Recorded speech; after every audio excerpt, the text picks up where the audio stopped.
Hello students and welcome back to your favourite channel math solutions with Rose ma'am. और आज की class में हम करेंगे क्लास 8 गणित वर्कशीट नंबर 14 जिसकी डेट है 10 सितंबर 2021। और आज का जो हमारा टॉपिक है वो है पाइथागोरस त्रिक। तो पाइथागोरस त्रिक के बारे में आज हम डिस्कस करने जा रहे हैं और उसी के ऊपर जो सम्स आएंगे उनको हम सॉल्व करेंगे। तो बच्चों, वर्कशीट शुरू करने से पहले अगर अभी तक आप लोगों ने मेरे चैनल को सब्सक्राइब नहीं किया है तो प्लीज़ आप चैनल को सब्सक्राइब कर दीजिए और बेल आइकन को भी प्रेस कर दीजिए for new notification of the video. चलिए अब हम स्टार्ट करते हैं आज की वर्कशीट। प्रिय विद्यार्थियों, राम 8वीं कक्षा में पढ़ता है। उसे संख्याओं से खेलना बहुत पसंद है। एक दिन उसने एक संख्या खेल खेला जिसमें उसने एक संख्या 4 ली। फिर उसने संख्या 4 को 2 से भाग दिया, तो 4 को 2 से भाग कर दिया। उसे संख्या 2 ही प्राप्त हुई, क्योंकि 2 दूनी 4 होता है तो 2 संख्या प्राप्त हुई। अब उसने प्राप्त संख्या 2 का वर्ग किया। 2 का वर्ग यानी 2 को 2 से गुणा कर दिया। तो 2 को 2 से गुणा करेंगे, 2 दूनी क्या बन जाएगा? 4 बन जाएगा। अब उसे 4 प्राप्त हुआ। प्राप्त संख्या 4 में पहली बार 1 जोड़ा तो उसे संख्या 5 प्राप्त हुई। 4 में देखिए 1 जोड़ दिया तो 5 मिल गई। दूसरी बार 4 में से 1 घटाया तो उसे संख्या 3 प्राप्त हुई। 4 में से 1 घटा दिया तो संख्या कितनी मिल गई? 3 मिल गई उसको। इस प्रकार उसे 3, 4, 5 3 क्रमागत 3 संख्याएं प्राप्त हुई। फिर वह सोचता है कि क्या इन 3 संख्याओं के बीच कोई संबंध है। उसने जाना कि 2 संख्याओं 3 तथा 4 के वर्गों का योग तीसरी संख्या के वर्ग के बराबर होता है। यानी ये देख सकते हैं आप इधर कि 3 का जो स्क्वायर करेंगे, 4 का स्क्वायर करेंगे वो 5 के स्क्वायर के बराबर होगा। देखिए 3 का स्क्वायर करा 9, 4 का करा 16 और 5 का करा 25। तो 9 और 16 कितने हो गए? 25 बराबर 25। तो आ गया ना बराबर। तो इसका मतलब उसने सही सोचा था। उसके बाद देखिए आगे है, क्या आप जानते हैं कि संख्याओं के इस गुण का सबसे पहले किसने अवलोकन किया? तो किस व्यक्ति ने संख्या के इसका अवलोकन किया था, इस गुण का? ये हम आज इसमें वर्कशीट में पढ़ेंगे। संख्याओं का ऐसा समूह जिनमें 2 संख्याओं के वर्गों का योग तीसरी संख्या के वर्ग के बराबर होता है, इन्हें हम पाइथागोरस त्रिक के नाम से जानते हैं। यदि a और b कोई पूर्णांक है तो a² प्लस b² बराबर c² होगा। पाइथागोरस त्रिक की एक संख्या दी गई है। हम इनके अन्य 2 संख्याओं को ज्ञात कर सकते हैं। ठीक है, उससे पहले हम इस गणितज्ञ के बारे में पढ़ लेते हैं जिन्होंने पाइथागोरस त्रिक का जो है वो अवलोकन किया था और सबसे पहले उसी को इन्वेंट किया था, उसका आविष्कार किया था। ये देखिए, पाइथागोरस एक महान गणितज्ञ तथा दार्शनिक थे। ये पाइथागोरस जी हैं जो कि एक महान गणितज्ञ और दार्शनिक थे। इन्होंने संख्याओं के इस गुण का सबसे पहले अवलोकन किया, इसीलिए हम इस गुण को पाइथागोरस त्रिक के नाम से जानते हैं। ठीक है, इसके बाद आगे देखिए, आपको एक संख्या दी हुई है। अब हमें यह बताना है कि जो ये संख्या है ये किस तरीके से इस संख्या जो सम संख्या है, ये सम संख्या के लिए है, ये विषम संख्या के लिए है। अगर सम संख्या दे रखी है तो पाइथागोरस त्रिक कैसे निकलेगा, और विषम संख्या दे रखी है तो कैसे निकलेगा। दी गई सम संख्या के लिए पाइथागोरस त्रिक ज्ञात करें। माना सम संख्या 8 है, संख्या का आधा कर दीजिए, तो 8 का आधा करेंगे तो कितना आ जाएगा? 4 आ जाएगा। प्राप्त संख्या का वर्ग कर दीजिए, यानी 4 का वर्ग बराबर 4 गुणा 4 यानी कितना आ गया? 16। प्राप्त संख्या में 1 जोड़ दीजिए, 16 में 1 जोड़ा क्या मिल गया? 17। प्राप्त संख्या में से 1 घटा दीजिए, 16 में से 1 घटाया कितना आ गया? 15। इस प्रकार तीनों संख्याओं 8, 15, 17 का समूह प्राप्त होता है। इस तरीके से आपको नंबर मिल गया 8, 15 और 17 मिल गया। अब इधर देखिए, 8 का स्क्वायर करा, 15 का स्क्वायर करा और 17 का स्क्वायर करा। 8 का स्क्वायर करा 64 आ गया, 15 का करा 225 आ गया और 17 को 17 से करा 289 आ गया। इन दोनों को प्लस करेंगे तो 289 हो जाएगा और यहाँ पे भी 289। तो आ गया ना बराबर। इसका मतलब 3 संख्याओं का जो समूह है वो पाइथागोरस त्रिक है।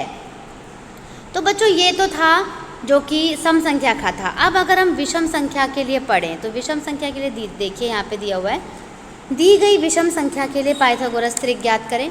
माना विषम संख्या 9 है। जब विषम संख्या दे रखी होती है तो अलग मेथड है उसका। वो मेथड क्या है, विषम संख्या का वर्ग कर लीजिए। 9 को 9 से करेंगे तो 9 नीम क्या आ जाएगा आपके पास, 81 आ गया।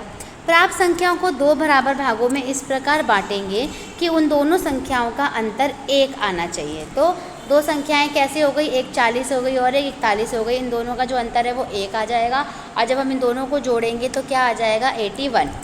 इस प्रकार तीनों संख्याएं 9, 40 और 41 का समूह जो है वो हमें प्राप्त हो जाता है। अब हमें जांच करना है कि क्या तीनों संख्याओं का समूह पाइथागोरस त्रिक है या नहीं है। तो चलिए इसको जांच लेते हैं।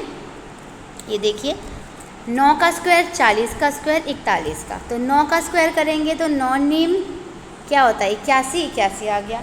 और 40 को 40 से गुणा करेंगे तो क्या आ जाएगा, 1600 आ जाएगा ये रहा।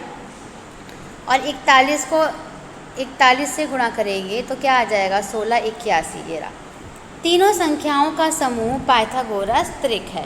ठीक है, तो तीनों संख्याओं का जो समूह निकल गया वो क्या निकल गया, आपका पाइथागोरस त्रिक निकल गया। यानी ये जो हमने सवाल किया है ये बिल्कुल ठीक किया है। उसके बाद बच्चों यहाँ पे आपको कुछ और भी दिया हुआ है, इसको भी मैं जूम करती हूँ, इसको हम रीड करते हैं। पाइथागोरस त्रिक एक पूर्णांक होता है यानी इंटीजर्स होता है। इस रूप का उपयोग करते हुए पाइथागोरस त्रिक ज्ञात कर सकते हैं। माना पाइथागोरस त्रिक का एक सदस्य 12 है तो अन्य सदस्य क्या होंगे, ये आपका फॉर्मूला है। फॉर्मूला क्या है अभी मैं आपको बताऊंगी। एक देखिए m² - 1 जिसमें m क्या है, 12। तो 12 का जो आप स्क्वायर करेंगे मैंने m² - 1 बराबर 12। ये देखिए किस तरीके से m² - 1 बराबर 12। तो m² बराबर क्या हो गया, 12 जमा 1 क्या हो गया, 13। तो 13 संख्या जो है वो संभव नहीं है क्योंकि 13 किसी का भी स्क्वायर नहीं होता। तो m का मान एक पूर्णांक नहीं है। अगला देखिए m² + 1, देखिए m² + 1 बराबर 12 है। तो m² बराबर 12 में से एक गया 11, 11 भी किसी का स्क्वायर नहीं होता तो ये भी संभव नहीं है। m का मान एक पूर्णांक नहीं है इसलिए ये भी संभव नहीं है बच्चों। आगे देखिए, तो आपको यहाँ पे ये बोला है कि 2m बराबर 12 लेना है आपको। तो m बराबर कितना हो गया, 6, क्योंकि कट करेंगे तो 6 आ जाएगा। और अगर हमें इसका m² + 1 निकालना है यानी 6 का स्क्वायर + 1 निकालेंगे, 6 6 36 और 1 जमा करेंगे कितना आएगा, 37। और m² - 1 करेंगे तो 6 का स्क्वायर - 1, 6 6 36 और 1 माइनस करोगे तो कितना आ जाएगा, 35 आ जाएगा। तो जो नंबर आया वो आ गया 12, 35 और 37 जो है वो एक पाइथागोरस त्रिक है। यानी ये पाइथागोरस त्रिक है, लेकिन ये जो नंबर दिया हुआ है यहाँ पर ये पाइथागोरस त्रिक नहीं है और ये वाली है। ठीक है, तो बच्चों ये तो थी आपकी वर्कशीट की एक्सप्लेनेशन। अब आपको यहाँ पे 2 प्रश्न दिए हुए हैं, इन प्रश्न को आपको सॉल्व करना है। पहला प्रश्न है पाइथागोरस त्रिक की मदद से एक संख्या आपको पता है, आपको अन्य 2 संख्या निकालनी है। 4 क्वेश्चन है इसके। और दूसरे प्रश्न में आपको जांच करना है कि कौन सी संख्याओं का समूह पाइथागोरस त्रिक है और कौन सी नहीं। तो इसके भी 4 पार्ट हैं। तो चलिए एक साथ हम इस वर्कशीट को सॉल्व कर लेते हैं। पहले क्वेश्चन नंबर 1 करेंगे, फिर क्वेश्चन नंबर 2 करेंगे। आप पूरी वीडियो देखिएगा तभी आपको वीडियो समझ आएगी और आप अपना काम पूरा कर पाएंगे। तो चलिए बच्चों हम क्वेश्चन नंबर 1 करते हैं अपना। क्वेश्चन नंबर 1 का जो ए पार्ट है वो है 10 का आपको पाइथागोरस ट्रिपलेट या फिर पाइथागोरस त्रिक जिसको बोलेंगे हिंदी में वो निकालना है। तो इसके लिए आप क्या करोगे, आपको जो है फॉर्मूला यूज़ करना है 2m m² + 1 और m² - 1। ठीक है, तो इसके लिए पहले तो 10 है तो 10 को आपको क्या करना है, डिवाइड कर लेना है। ये 2m बराबर 10 रख दीजिए तो 2m = 10 हो गया और m = 10/2 यानी 2 पंजे 10 यानी 5 आ गया। तो एक नंबर जो है m = 5 आ गया। अब आपको क्या करना है, ये देखिए यहाँ पे जो पहला नंबर है यानी 2m किसके बराबर है, 10 के। तो पहला नंबर तो 10 हो गया। दूसरा देखिए m² + 1 है ना, यानी 5 का स्क्वायर + 1 करना है क्योंकि m 5 आया है। और यहाँ पे 5 का स्क्वायर - 1 करना है। तो ये नंबर तो 10 ही रहा। ये क्या हो गया, 5 का स्क्वायर करेंगे 25 + 1 25 + 1 हो गया और ये हो गया 25 - 1 हो गया। ठीक है, तो अब इसको सॉल्व करिए आप इधर। ये तो 10 ही रहा और 25 में 1 जोड़ेंगे तो 26 और 25 में 1 घटाएंगे तो क्या आ जाएगा, 24 आ जाएगा। तो इस तरीके से बच्चों इसको फर्स्ट जो क्वेश्चन है वो आपका कंप्लीट हो गया। जो पाइथागोरस त्रिक निकालना था और या फिर पाइथागोरियन ट्रिपलेट निकालना था, तो वो इस तरीके से आपको क्वेश्चन नंबर 1 को करना था। ठीक है, अब हम करेंगे इसी का सेकंड पार्ट। तो ये सम संख्या थी, इवन नंबर था, इसलिए इसमें ये फॉर्मूला लगाया। अगर ये ऑड नंबर होता तो उसको करने का तरीका अलग होता है। तो चलिए दूसरे तरीके से करते हैं ऑड नंबर को, जो कि इसका सेकंड पार्ट है। सेकंड पार्ट है बच्चों इसका बी, जो कि है 7 नंबर। ठीक है, तो इसको जो आप बता रहे थे उसमें किस तरीके से सॉल्व करना था कि आपको जो संख्या है समझ लीजिए वो आपको ये ले लेनी है कि आपको 7 ले लेनी है। ठीक है, और 7 के बाद इसके बाद इसका स्क्वायर करना है, यानी गुणा करना है 7 का। ठीक है, 7 का स्क्वायर करना है, तो यानी कितना आ गया, 49 आ गया। अब 49 को हमें इस तरीके से डिस्ट्रीब्यूट करना है कि कोई भी दो नंबर जो हैं उनका जो डिफरेंस आए, यानी जो उनका अंतर आए, वो 1 आना चाहिए। तो 1 लाने के लिए आपको देखना पड़ेगा कि कौन से ऐसे दो नंबर हैं जिनको जब आप माइनस करोगे तो आपका 1 आना चाहिए माइनस करके। ठीक है, तो माइनस करने के लिए बच्चों आप ये देख सकते हो कि जैसे ये है आपका 49 नंबर। ठीक है, अब आपको देखिए पहला नंबर तो आपका 7 ही रहा, जो कि ये नंबर है। अब 49 को आपको किसी भी दो नंबर में जोड़ना है और मतलब दो नंबर कोई भी सेलेक्ट करने हैं जिसमें कि हम ये देख सकते हैं कि उनका माइनस अगर हम उन दोनों को करें और उनको प्लस भी करें तो 1 आना चाहिए। तो अगर मैं यहाँ पे नंबर 24 और 25 ले लूँ, 24 और 25, तो दोनों को जोड़ूंगी तो कितना आएगा, 49। और अगर दोनों को मैं घटाऊंगी तो कितना आएगा, 1 आएगा। यानी 24 और 25 जो है वो बिल्कुल सही नंबर है। तो दूसरा नंबर हो गया आपका 24 बच्चों, और तीसरा नंबर हो गया आपका 25 हो गया तीसरा नंबर। ठीक है, अब हमें क्या करना है, दोनों को प्लस करके देखना है कि ये सेटिस्फाइड है या नहीं, ये सही हमने किया है या नहीं। तो हमारे पास 3 नंबर आए, एक आया 7, एक 24, एक 25। चलिए इसको चेक कर लेते हैं हम पहले। 7, 24 और 25 आया ना, तो आपको क्या करना है, इन दोनों का स्क्वायर करना है। 7 का स्क्वायर 24 का स्क्वायर बराबर 25 का स्क्वायर होना चाहिए। तो 25 का स्क्वायर तो 625 होता है बच्चों। 7 का होता है 49 यानी 49, और 24 का होता है 676 यानी 575 होता है, 576, 576 होता है। ठीक है, अब इन दोनों को जोड़िए, इन दोनों को जोड़ेंगे तो आप कितना आएगा, 625 बराबर 625, यानी ये जो सेकंड पार्ट आपने किया है ये बिल्कुल करेक्ट किया है। ठीक है, अब जो नेक्स्ट जो थर्ड पार्ट और फोर्थ पार्ट है वो दोनों ही इवन नंबर हैं, तो उनको फॉर्मूला लगा करके सॉल्व करेंगे। तो चलिए थर्ड पार्ट कर लेते हैं, सी पार्ट। सी पार्ट में बच्चों आपको नंबर दे रखा है 16। तो 16 के लिए जो आपके पास ये फॉर्मूला है 2m m² + 1 और m² - 1, इसमें ही सॉल्व करेंगे। 2m बराबर 16 रख दीजिए, तो m बराबर कितना हो जाएगा, 16/2 यानी 16/2। कितना कट करा, 2 8 जा 16, m कितना आ गया आपके पास, 8 आ गया। तो यहाँ पे पहला नंबर तो 16 ही हो गया। दूसरा m की जगह 8 का स्क्वायर + 1 और यहाँ पे 8 का स्क्वायर -1। इसको सॉल्व करिए आगे, ये तो 16 ही रहा। 8 का स्क्वायर करोगे क्या हो जाएगा, 64 + 1 हो जाएगा। इधर करोगे तो 64 - 1। अब नंबर लिख दीजिए, ये तो 16 हो गया, 64 + 1 कितना हो जाएगा, 65। और 64 में से जो है आप माइनस कर देंगे तो आपका क्या आ जाएगा, यहाँ पर प्लस आ जाएगा। माइनस कर देंगे तो कितना आ जाएगा, 63 आ जाएगा। ठीक है, तो आपका m² + 1 निकाल दिया, m² - 1 निकाल दिया। तो इस तरीके से हमने ये नंबर ऐसे किया है। तो अब आप ये देखिए, इसमें बच्चे इसको ना m² - 1 को पहले लिख दीजिएगा, वैसे लिख सकते थे कोई दिक्कत नहीं, और m² + 1 को बाद में लिख दीजिएगा। तो सी पार्ट आपका डन हो गया। अब हम करेंगे अपना डी पार्ट। डी पार्ट भी आपका इवन नंबर है, डी पार्ट आपको दिया हुआ 18, तो 18 को 2m इज इक्वल्स टू 18 कर दीजिए। तो m इज इक्वल्स टू कितना आ गया, 18 अपॉन में 2 कट करोगे तो कितना आ जाएगा 9। तो m की वैल्यू क्या आ गई आपकी 9 आ गई। ठीक है, अब आपको फॉर्मूला लिखना है, फॉर्मूला लिख लेते हैं हम यहाँ पे। 2m हो गया m स्क्वायर माइनस 1 और m स्क्वायर प्लस 1।